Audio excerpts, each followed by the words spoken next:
Hi students, I am Abhishek Pandey. Students, आज हम start करेंगे 9th class CBSE board 5th lesson of bio. Students, start करने से पहले सबसे पहले मैं एक छोटी सी बात कहना चाहूँगा कि students, concentration is the basic power to achieve any aim. ये कंसंट्रेशन जो होता है एक बेसिक चीज़ होता है जिसके माध्यम से हम अपने एम को, अपने लक्ष्य को अचीव कर सकते हैं, प्राप्त कर सकते हैं। स्टूडेंट्स, स्टार्ट करते हैं। आज हम सेल के इंट्रोडक्शन के बारे में स्टार्ट करेंगे स्टूडेंट्स यहाँ पे। और आई होप कि मेरा ये फॉर्मल और नॉर्मल एक लेक्चर जो कि आपको समझ में आएगा। स्टूडेंट्स, आप ट्राई करेंगे समझने की पूरे कंसंट्रेशन के साथ। स्टूडेंट्स, लेसन का नेम है the fundamental unit of life. Fundamental unit of life यानी कि जो सेल है उसको यहाँ पे फंडामेंटल यूनिट बताया गया है। स्टूडेंट्स, हम इसके पहले थोड़ा सा और हम जानने की कोशिश करेंगे कि सेल को क्यों फंडामेंटल यूनिट बताया गया है। स्टूडेंट्स, हम इसके लिए थोड़ा सा एक एग्जांपल लेते हैं। स्टूडेंट्स, यहाँ पे हम देखेंगे स्टूडेंट्स की जो हमने पढ़ा था कि कोई भी अगर मैटर फॉर्म हुआ है तो मैटर जो है फॉर्मेशन से पहले स्मॉल पार्टिकल्स, जिसको हमने एक नाम दिया था स्टूडेंट्स, एटम नाम दिया था, एटम के मिलने की वजह से बना हुआ है। ठीक है, एक और छोटा सा एग्जांपल लेते हैं स्टूडेंट्स की अगर एक हाउस है, जो हाउस है वो क्या, वो हाउस छोटे छोटे छोटे छोटे छोटे छोटे ढेर सारे ब्रिक, ब्रिक स्टूडेंट्स होता है ईंट, ब्रिक के मिलने की वजह से बना होता है।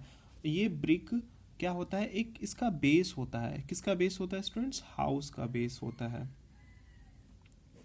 तो स्टूडेंट्स, ऐसे ही जो लिविंग ऑर्गेनिज्म की बॉडी बनी हुई है वो बॉडी स्टूडेंट्स हमारे सेल से मिलके बनी हुई है। स्टूडेंट्स, अगर हम बात करें सेल की तो सेल जो है किसी भी ऑर्गेनिज्म की बॉडी का सबसे स्मॉलेस्ट यूनिट होता है स्टूडेंट्स। यानी कि सेल जो है हम ऐसे कह सकते हैं, अगर सेल की डिफिनेशन देखें स्टूडेंट्स यहाँ पे, तो सेल की डिफिनेशन हम देखते हैं it is the smallest basic structural and functional unit of life और एन ऑर्गेनिज्म। स्टूडेंट्स, हम यहाँ पे देख रहे हैं कि जो सेल है हमारे पास में वो क्या है, स्मॉलेस्ट बेसिक, यानी कि स्टूडेंट्स बेस है, किसी भी ऑर्गेनिज्म का बेस है जिसके माध्यम से उस ऑर्गेनिज्म का फॉर्मेशन हुआ है, उस ऑर्गेनिज्म का डेवलपमेंट हुआ है, वो ऑर्गेनिज्म बना हुआ है। It is also structural. Students, यहाँ पे ये वर्ड आया हुआ है structural and functional unit.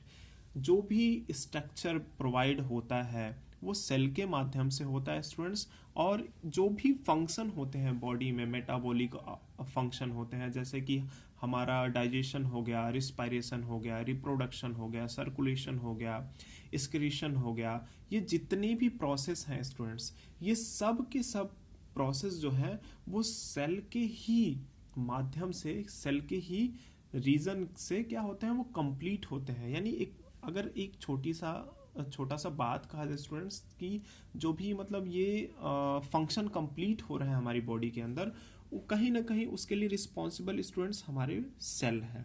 Students, अगर हम देखें तो सेल को यहाँ पे इस बेसिक बताया गया। बेसिक क्यों बताया गया है स्टूडेंट्स, हम एक एग्जांपल के माध्यम से समझते हैं। यहाँ पे देखिए स्टूडेंट्स, यहाँ पे सेल है और ये सेल जो है, सेल जब कई सारे सेल आपस में मिलते हैं तो स्टूडेंट्स ये टिश्यू का निर्माण करते हैं। और ये जब कई सारे टिश्यू आपस में मिलते हैं स्टूडेंट्स तो ये ऑर्गन का निर्माण होता है। और ऑर्गन का डेवलपमेंट होने के बाद से एक ऑर्गन सिस्टम बनता है और ऑर्गन सिस्टम के बाद से एक बॉडी का फॉर्मेशन होता है स्टूडेंट्स। तो हमने देखा कि यहाँ पे सेल जो है एक स्मॉलेस्ट यूनिट की तरह से स्टूडेंट्स काम कर रही है। वापस अगर हम डिक्रीजिंग ऑर्डर में देखें स्टूडेंट्स, हम बॉडी से डिक्रीजिंग ऑर्डर में देखें तो हम देखते हैं स्टूडेंट्स की बॉडी के बाद से ऑर्गन सिस्टम, ऑर्गन सिस्टम के बाद से वो होता है ऑर्गन, ऑर्गन के पहले है टिश्यू, टिश्यू के पहले सेल। तो स्टूडेंट्स, यहाँ पे जो सेल है ये सबसे ज़्यादा बेस है स्टूडेंट्स, यानी कि ये जीरो पे है। यानी कि यहाँ से ही किसी भी बॉडी का फॉर्मेशन होता है। स्टूडेंट्स, अगर बात करें ऑर्गेनिज्म की तो ऑर्गेनिज्म को सेल के अकॉर्डिंग, यानी कि सेल के माध्यम से दो पार्ट में डिवाइड किया गया है। कितने पार्ट में स्टूडेंट्स? दो पार्ट्स में। और वो दो पार्ट्स कौन कौन से होते हैं student? Unicellular and multi cellular. जैसे कि अगर हम बात करते हैं स्टूडेंट्स अमीबा की, पैरामीशियम की, यूग्लिना की, तो ये सारे जो ऑर्गेनिज्म है स्टूडेंट्स, ये होते हैं यूनिसेलुलर, यानी कि इनकी बॉडी का सारा फंक्शन, सारा मेटाबॉलिक फंक्शन जो है स्टूडेंट्स, वो एक सेल के अंदर ही क्या होता है, कंप्लीट होता है। But if we talking about the human being, अगर हम खुद की बात करें स्टूडेंट्स, देन वी गॉट, हमको देखने के लिए मिलता है we are a multi cellular organism. हम एक मल्टी सेलुलर ऑर्गेनिज्म है स्टूडेंट्स। हम मल्टी सेलुलर कैसे हैं स्टूडेंट्स, हमारी बॉडी में डिफरेंट वर्क के लिए हमारे पास डिफरेंट ऑर्गन है स्टूडेंट्स, डिफरेंट ऑर्गन है हमारे पास। एज लाइक अगर हम एग्जांपल देखें स्टूडेंट्स, तो हम देखते हैं कि हमारी बॉडी में डाइजेशन के लिए हमारे डाइजेस्टिव सिस्टम है, हमारी बॉडी में सर्कुलेशन के लिए सर्कुलेटरी सिस्टम है, हमारी बॉडी में एक्सक्रीशन के लिए एक्सक्रीटरी सिस्टम है, हमारी बॉडी में बाकी सारी चीज़ों के लिए स्टूडेंट्स अलग अलग ऑर्गन काम करते हैं, और हमारी बॉडी इन्हीं ऑर्गन की हेल्प से चलती है। स्टूडेंट्स हम थोड़ी सी बात कर लेते हैं यहाँ पे कि the study of cell are known as cytology और सेल बायोलॉजी और सेलुलर बायोलॉजी। यानी कि स्टूडेंट्स कहने का सेंस ये है कि अगर कहीं पे सेल की स्टडी की जा रही है, तो सेल की स्टडी जिस ब्रांच के अंतर्गत होता है स्टूडेंट्स, उसको हम कहते हैं साइटोलॉजी। स्टूडेंट्स यहाँ पे जो साइटो वर्ड आया है, CYTO, साइटो का मतलब होता है स्टूडेंट्स सेल। सो स्टूडेंट्स हम यहाँ पे देखते हैं कि जो साइटोलॉजी है उसके अंतर्गत हम सेल की स्टडी करते हैं। सेल बायोलॉजी, ठीक है, सेम सिमिलर वर्ड है स्टूडेंट्स। यहाँ पे सेल बायोलॉजी के अंतर्गत हम सेल का स्टडी करते हैं। सेलुलर बायोलॉजी भी हम कह सकते हैं स्टूडेंट्स। अब स्टूडेंट्स यहाँ तक हम नॉर्मल सेल के बारे में थोड़ा सा जान लिए हैं। अब हम थोड़ा सा और यहाँ पे डीप में चलते हैं और देखेंगे स्टूडेंट्स यहाँ पे सेल की हिस्ट्री के बारे में थोड़ा सा जान लेते हैं। डिस्कवरी ऑफ सेल थोड़ा सा हिस्ट्री से रिलेटेड है स्टूडेंट्स, आपको घबराना नहीं है, ठीक है। नॉर्मली स्टूडेंट्स हम यहाँ पे थोड़ा सा अध्ययन करेंगे कि cell was first discovered by Robert Hooke, यानी कि एक साइंटिस्ट हैं हमारे, कौन है बच्चों, यहाँ पे जो हमारे एक साइंटिस्ट हैं students, Robert Hooke. Robert Hooke साहब ने यहाँ पे सबसे पहले जो है सेल की डिस्कवरी की थी स्टूडेंट्स। और कब किया था रॉबर्ट हुक साहब ने, 1665 में। स्टूडेंट्स यहाँ पे जो सेल की डिस्कवरी हुई थी वो 1665 में रॉबर्ट हुक के द्वारा हुई थी। और स्टूडेंट्स उन्होंने कॉर्क सेल, यानी ये कॉर्क का मतलब होता है वुडन, जैसे कि आप जो भी एक प्लांट लेते हैं उसके बाहर का पिल होता है, पिल मीन्स होता है स्टूडेंट्स छिलका, जो बाहर का सराउंडिंग होता है, जो उसके अंदर उन्होंने अपने द्वारा सेल्फ मेड माइक्रोस्कोप से, सिंपल माइक्रोस्कोप से उन्होंने क्या देखा था, उन्होंने एक हनी कम लाइक स्ट्रक्चर देखा था स्टूडेंट्स, यानी मधुमक्खी के छत्ते की नुमा संरचना दिया था। अगर हम बात करें स्टूडेंट्स सेल की, तो लैटिन भाषा में सेल का मतलब होता है स्मॉल हाउसेस। इसी के अकॉर्डिंग इन्होंने, रॉबर्ट हुक साहब ने इस स्मॉल हाउसेस को, यानी कि जो पिल थे, जो ट्री के पिल, पेड़ के छिलके जो थे, उन्होंने जो कॉर्क सेल थी उन्होंने उसमें देखा था कि क्या देखा था स्टूडेंट्स, कि ये जो छोटे छोटे बहुत सारे मधुमक्खी के छत्ते के नुमा संरचना बनी हुई थी, उन संरचनाओं को उन्होंने एक नाम दिया स्टूडेंट्स, सेल नाम दिया। और वो जो सेल रॉबर्ट हुक ने डिस्कवर किया था स्टूडेंट्स, वो डेड सेल्स थी, वो पूरी तरह से लिविंग सेल्स नहीं थी। मीन्स टू से स्टूडेंट्स कि वो लिविंग सेल नहीं थी, वो डेड सेल्स थी। रियल में जो लिविंग सेल की डिस्कवरी हुई थी, उसकी डिस्कवरी एंटोनी वॉन ल्यूवेनहॉक ने लिविंग सेल की डिस्कवरी 1674 में किया था। आफ्टर 10 ईयर बाद स्टूडेंट्स ये डिस्कवरी हुई थी। और इन्होंने, एंटोनी वॉन ल्यूवेनहॉक ने जो सेल की डिस्कवरी की थी, ये एक एल्गा के अंदर किया था, और उस एल्गा को हम स्पैरोगैरा के नाम से जानते हैं स्टूडेंट्स। यहाँ पे देखते हैं सेल की जब डिस्कवरी थोड़ी सी आगे बढ़ी स्टूडेंट, तो सेल के अंदर एक ऑर्गन कह लिया जाए या फिर न्यूक्लियस जो होता है, उसको रॉबर्ट ब्राउन सर ने 1831 में डिस्कवर्ड किया था। स्टूडेंट्स हम यहाँ पे कुछ हिस्ट्री के बारे में, सेल की हिस्ट्री के बारे में हम यहाँ पे जान चुके हैं। थोड़ा सा और हम यहाँ पे देखते हैं स्टूडेंट्स, यहाँ पे सेल की हिस्ट्री के अंदर ही हम थोड़ा सा और डिटेल में थोड़ा सा हम पढ़ेंगे इसको, कि type of cell, students cell के भी टाइप होते हैं, यहाँ पे आप ध्यान रखेंगे there is a different between type and kind. Kind में और टाइप में अंतर होता है। काइंड जो है वो काइंड बताता है कि वो चीज़ें कितनी डिफ्रेंशिएट हैं, और टाइप बताता है कि उनके तरह से पाए जाने वाले कितने चीज़ें हैं। I mean to say that कि स्टूडेंट्स यहाँ पे जो टाइप होता है सेल का, वो मिनिमम अगर हम ह्यूमन बीइंग की बात करें तो वो 200 टाइप्स के होते हैं। यानी कि स्पेशली स्टूडेंट्स ये जो हमारे बॉडी के अंदर जो सेल पाई जाती हैं वो 200 टाइप ऑफ सेल्स होती हैं।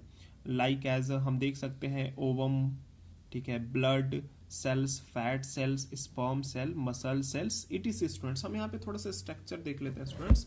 तो आइए हम यहाँ पे देखते हैं कि यहाँ पे आप देख रहे हैं कि एक हमारे पास एक मसल सेल्स बनी हुई है, ये मसल्स की सेल है। स्टूडेंट एनसीईआरटी के बुक में आपको ये मसल सेल थोड़ा सा कलरफुल दिखाई देगी स्टूडेंट्स। हम ये मेरा नोट्स है, इसकी वजह से फिर ये आपको इतना विजिबल नहीं हो रहा होगा। बाय द वे मैं होप करता हूँ कि आप जब भी पढ़ेंगे एनसीईआरटी की बुक लेके पढ़ेंगे स्टूडेंट्स, जिससे आपको काफ़ी सारी क्लियरिटी मिल जाएगी। और यहाँ पे हम देख रहे हैं स्पर्म सेल का स्ट्रक्चर है, ये ओवम सेल का स्ट्रक्चर है, ये क्या है, फैट सेल है। ऐसे करके स्टूडेंट्स बहुत सारे सेल होते हैं। स्टूडेंट थोड़ा सा और बेसिक जानकारी मैं आपको देना चाहूँगा यहाँ पे कि लार्जेस्ट सेल जो है, लार्जेस्ट सेल जो है वो ऑस्ट्रिच एग है। यानी कि ऑस्ट्रिच में होता है स्टूडेंट शुतुरमुर्ग। ये शुतुरमुर्ग का जो सेल होता है ये क्या होता है, सबसे लार्जेस्ट सेल होता है। अगर largest cell in human body की बात करें, अगर मानव में यानी कि मनुष्यों में सबसे लार्जेस्ट सेल की बात करें तो स्टूडेंट्स यहाँ पे फीमेल ओवम होता है। यानी कि फीमेल का जो ओवम होता है ये क्या होता है स्टूडेंट्स, ये सबसे largest cell in human body होता है।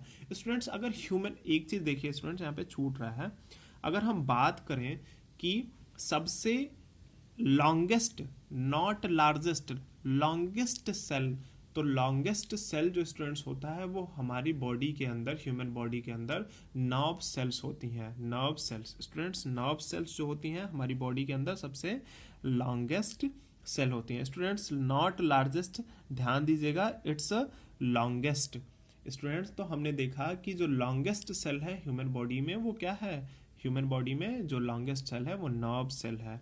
स्मॉलेस्ट सेल अगर बात करें स्टूडेंट तो वो माइक्रोप्लाज्मा, माइक्रोप्लाज्मा का जो सेल होता है ये सबसे स्मॉलेस्ट सेल होता है, जिसको हम पीपीएलओ भी बोलते हैं। पीपीएलओ का फुल फॉर्म स्टूडेंट्स मैं बताना चाहूँगा, pleuro pneumonia like organism.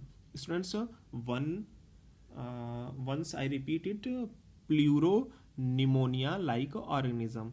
Now students come to the another topic, kinds of cell. Students, in previous we study about type of cell, but now we study about kinds of cell. Students, if we talking about the kind of cell, students अगर हम kind, प्रकार की बात करें, cell के प्रकार की बात करें स्टूडेंट्स, तो यहाँ पे हम देखते हैं कि there are two basic kinds of cell. यानी कि सेल के दो बेसिक काइंड्स होते हैं। First is prokaryotic cell and second one is eukaryotic cell. Students ये प्रोकैरियोटिक सेल है और यूकैरियोटिक सेल है, इसको हम डिस्क्राइब करेंगे अभी इसी सेशन में।